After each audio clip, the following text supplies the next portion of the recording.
শুভ সন্ধ্যা সবাইকে। আজ 9 ডিসেম্বর সোমবার। আজকের সন্ধ্যার বিশেষ বিশেষ খবর হলো, নয়া 4 মন্ত্রীকে দপ্তর বন্টন সহ মন্ত্রীদের বিভাগ রদবদল করা হলো। মন্ত্রিসভার দপ্তর রদবদল, কৌশিক খাদ্য ও গণবন্টন, কৃষ্ণেন্দু মৎস্য। এ ব্যাপারে বিস্তারিত থাকবে প্রতিবেদনে।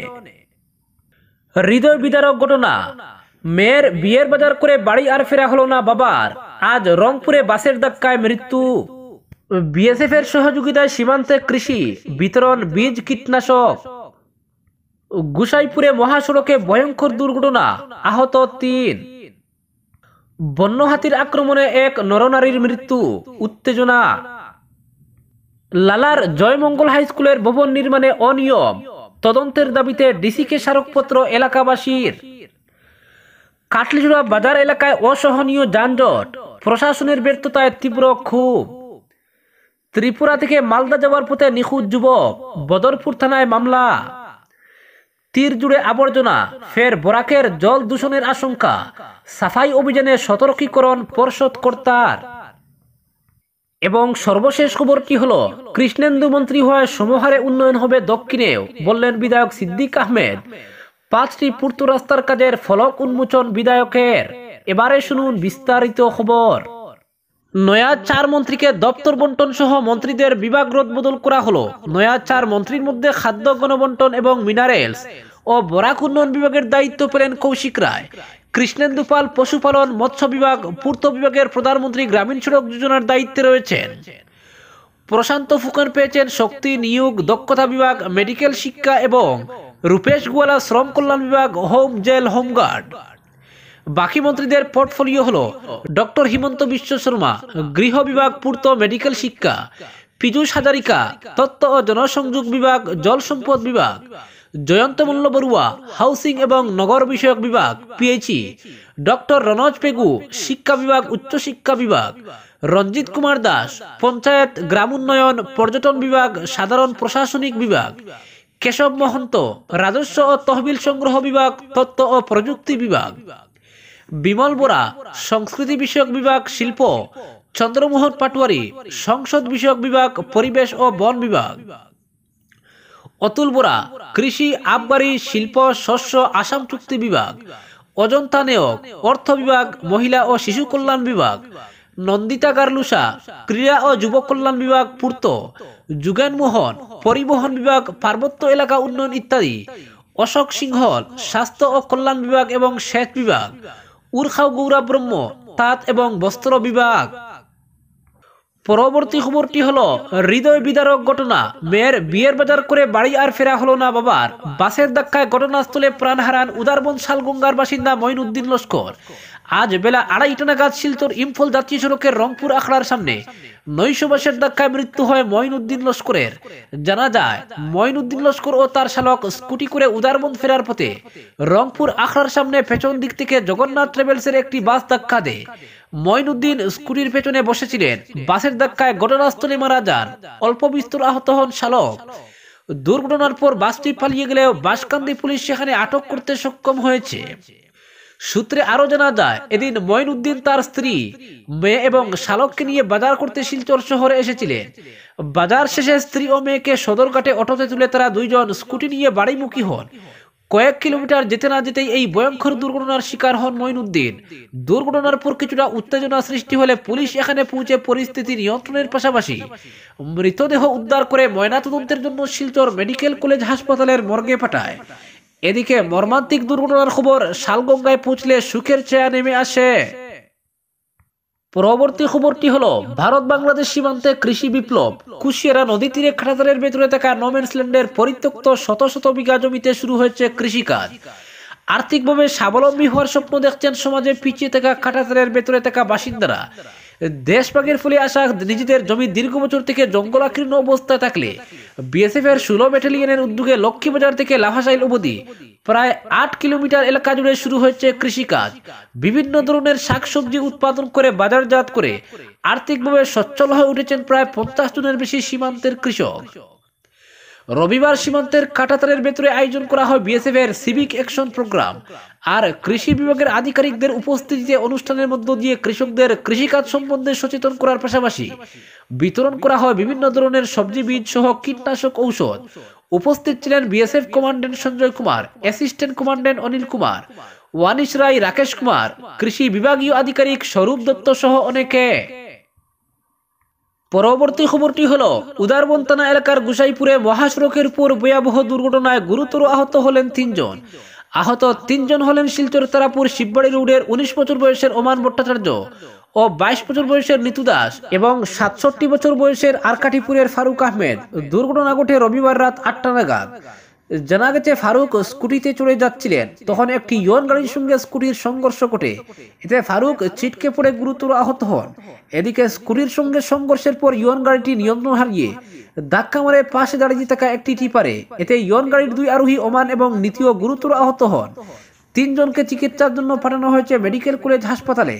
স্থানীয়রা জানান দ্রুত গতিতে ছিল ইয়ন বাহনটি, এতে বাহনের সামনের অংশ দুমড়ে মুচড়ে যায়। পরবর্তী খবরটি হলো বন্য হাতির আক্রমণে এক নরনারীর মৃত্যু, উত্তেজনা।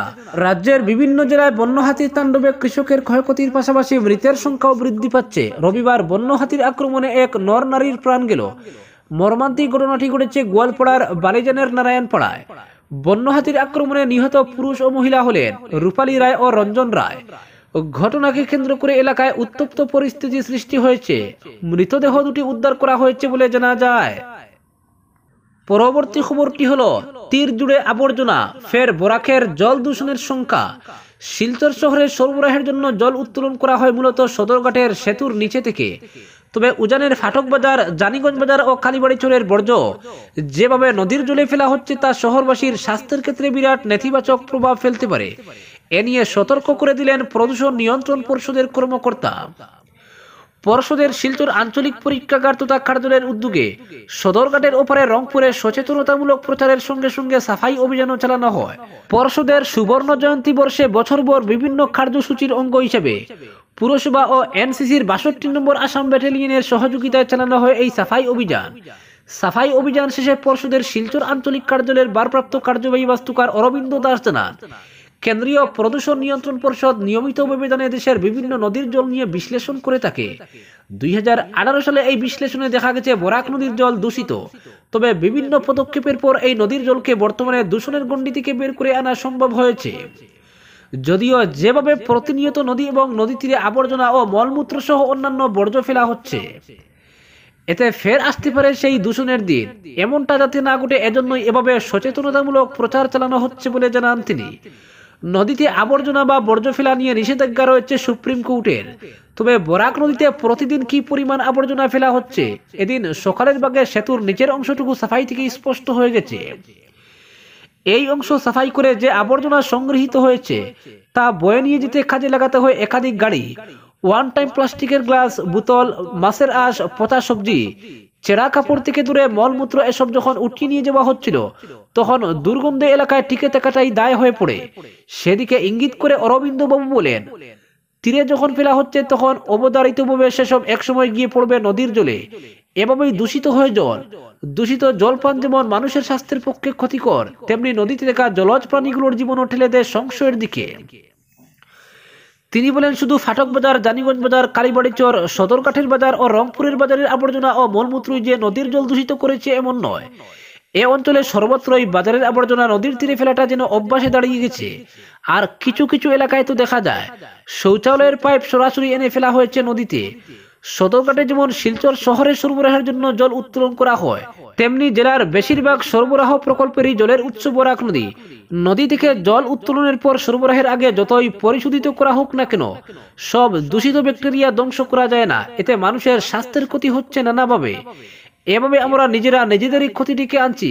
একমাত্র সচেতনতাই এ থেকে বাঁচার পথ। অপরদিকে পাতারকান্দির বিধায়ক কৃষ্ণেন্দু পাল মন্ত্রী হয়ে বেজায় খুশি বিধায়ক সিদ্দিক আহমেদ। কৃষ্ণেন্দুর হাত ধরে গোটা জেলার সঙ্গে দক্ষিণ করিমগঞ্জের সমহারে উন্নয়ন হবে এবং পঞ্চায়েত নির্বাচনের আগেই দক্ষিণ করিমগঞ্জ সমজেলার আনুষ্ঠানিক উদ্বোধন হবে নিলামবাজারে, বললেন বিধায়ক সিদ্দিক।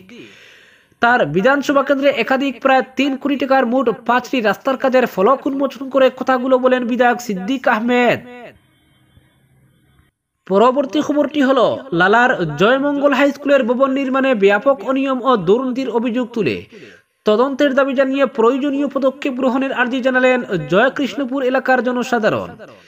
এলাকাবাসীর পক্ষে হিলাল উদ্দিন লস্কর, বাহার উদ্দিন লস্কর, আসাদ হোসেন রবুইয়া, আনসার উদ্দিন লস্কর প্রমুখ জয়মঙ্গল হাই স্কুলের ভবন নির্মাণে ব্যাপক অনিয়মের অভিযোগ তুলে হাইলাকান্দির জেলা শাসক নিসর্গ হিবারের কাছে এক স্মারকপত্র প্রদান করেন। স্মারকপত্রে তারা অভিযোগ করেন, সরকার রাজ্যের 126টি উচ্চ মাধ্যমিক বিদ্যালয়ের পরিকাঠামো উন্নয়ন কর্মসূচি গ্রহণ করেছে।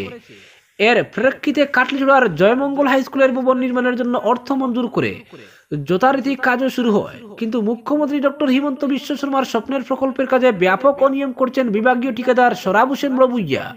ফলে ভবনের স্থায়িত্ব নিয়ে প্রশ্ন উঠেছে। বিভাগীয় নীতি নির্দেশিকা লঙ্ঘন করে নির্মাণ কাজ চলছে। জয়কৃষ্ণপুর গ্রাম সহ পার্শ্ববর্তী অঞ্চলের নাগরিকরা কাজের গুণগত মান সহ প্ল্যান এস্টিমেট মতো কাজ করার জন্য ঠিকাদারকে অনুরোধ জানালেও কোনো কাজ হয়নি। উল্টো নির্মাণ কাজের এলাকাকে টিনের বাউন্ডারি দিয়ে ডেকে দেওয়া হয়েছে, যাতে নির্মাণ কাজের অনিয়ম জনগণ দেখতে না পান। নির্মাণ কাজে ব্যবহৃত সামগ্রী অত্যন্ত নিম্নমানের, বালু পাথর না ধুয়ে ব্যবহার করা হচ্ছে। জয়কৃষ্ণপুরের জয়মঙ্গল উচ্চ মাধ্যমিক স্কুল ভবনের নির্মাণ কাজ দেখাশোনার দায়িত্বে রয়েছে পূর্ত বিভাগ, কিন্তু তাৎপর্যপূর্ণভাবে নির্মাণের নির্দেশিকা অনুসরণ না করেই ভবন নির্মাণের কাজ চালিয়ে যাচ্ছেন সংশ্লিষ্ট ঠিকাদার। ভবন নির্মাণের কাজ সঠিকভাবে হচ্ছে না, মাটি মিশ্রিত বালি ব্যবহার করা হচ্ছে এবং ভাঙ্গা পাথর অত্যন্ত নিম্নমানের। ভবনের পিলারের প্রস্থাপনের ভিত্তি বৈজ্ঞানিকভাবে করা হয়নি, ফলে ভবিষ্যতে ক্ষতির আশঙ্কা রয়েছে। ক্লাস চলাকালীন যে কোনো মুহূর্তে শিক্ষার্থীদের জীবন বিপন্ন হতে পারে। এই ভবন নির্মাণ নিয়ে বিভাগীয় ইঞ্জিনিয়ারের ভূমিকাও রহস্যজনক। এ ব্যাপারে দ্রুত তদন্তক্রমে বিহিত পদক্ষেপ গ্রহণের জন্য স্মারকপত্রে তারা জেলা শাসককে অনুরোধ জানিয়েছেন। স্মারকপত্রের প্রতিলিপি মুখ্যমন্ত্রী, পূর্ত বিভাগের এক্সিকিউটিভ ইঞ্জিনিয়ার সহ বিভাগীয় কমিশনার, স্পেশাল সেক্রেটারিকেও প্রদান করা হয়েছে।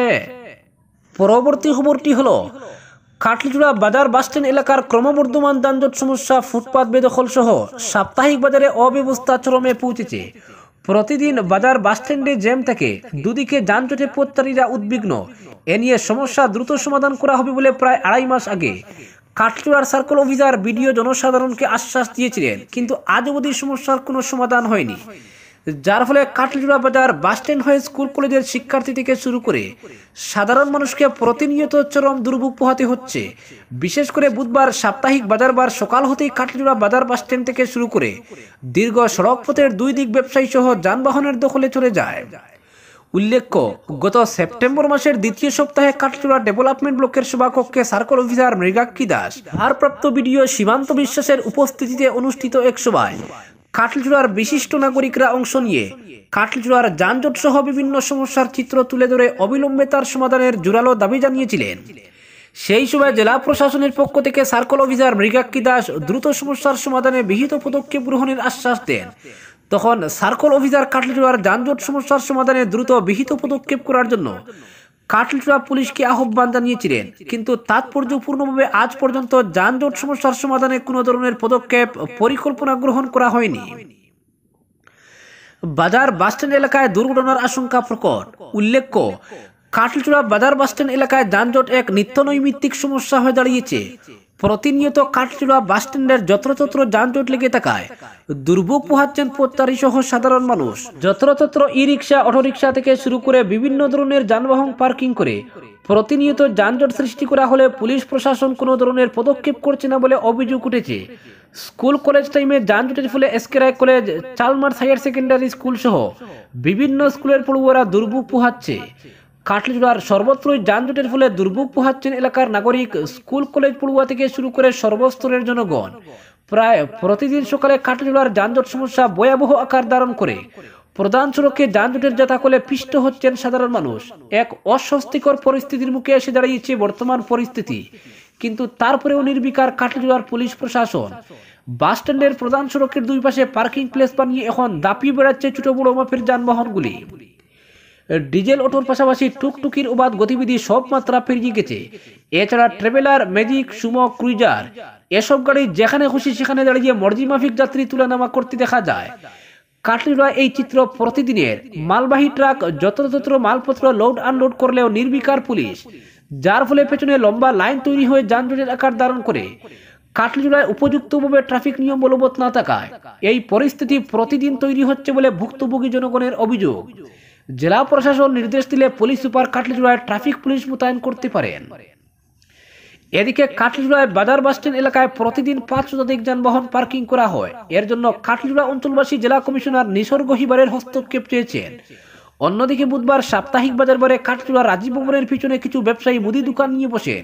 এ নিয়ে ব্যবসায়ীরা ক্ষুব্ধ হয়ে বলেন, এই মুদি দোকানিরা বাজার শৃঙ্খলা মানতে চাইছেন না। পরবর্তী খবরটি হলো, ত্রিপুরা থেকে মালদা যাওয়ার পথে নিখোঁজ যুবক, বদরপুর থানায় মামলা। পেটের দায়ে মালদা জেলার শালমারি গ্রামের মতিউর রহমানের বছর 20 তারিকুল ত্রিপুরায় আসে। কাজ শেষে বাড়ি ফেরার পথে নিখোঁজ হয়ে যায় সে। এই নিয়ে বদরপুর থানায় মামলা দায়ের করলেন বাবা মতিউর রহমান। ছেলের সন্ধান না পেয়ে বাবা পাগল হয়ে ঘুরছেন। মতিউর রহমান বলেন, ছেলে তারিকুল ত্রিপুরায় বোরিং এর কাজ করত। গত 12 নভেম্বর শালমারি গ্রামে যাওয়ার উদ্দেশ্যে রওনা হয়ে ট্রেনে করে এদিন দুপুর 1টা নাগাদ বাড়িতে ফোন করে জানায় তাকে হোয়াটসঅ্যাপের মাধ্যমে তার voter ID card, ration card পাঠিয়ে দেওয়ার জন্য। তারপর থেকেই ছেলে তারিকুলের সঙ্গে তাদের যোগাযোগ বন্ধ হয়ে যায়। পরে ফোন যুগে অনেক খোঁজাখুঁজি করেও ছেলের সন্ধান না পেয়ে মালদা থানায় একটি মামলা দায়ের করেন। মতিউর রহমান আরো বলেন, মালদা পুলিশ তাদের বলেন তারিকুল বদরপুর থানা এলাকার লামাজুরে এসে তার মোবাইল অফ হয়ে যায়। পরে মালদা পুলিশের কথা মতো 8 ডিসেম্বর রবিবার সকালে এ সংক্রান্ত বদরপুর থানায় এক মামলা দায়ের করেন। আজকের বিশেষ সংবাদ এখানেই সমাপ্ত।